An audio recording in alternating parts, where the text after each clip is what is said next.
Hey guys, and welcome back to this channel. In this video, I'll be showing you guys how you can equip new walks on the Petal update on Dress To Impress.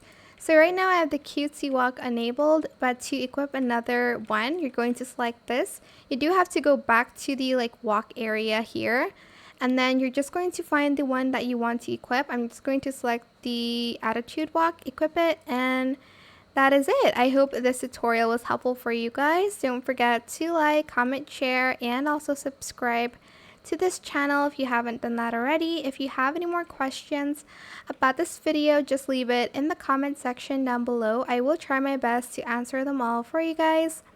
And if you found this video helpful, please click the thanks button as well. Let me walk slower for you. That is it. Thank you so much for watching. Bye.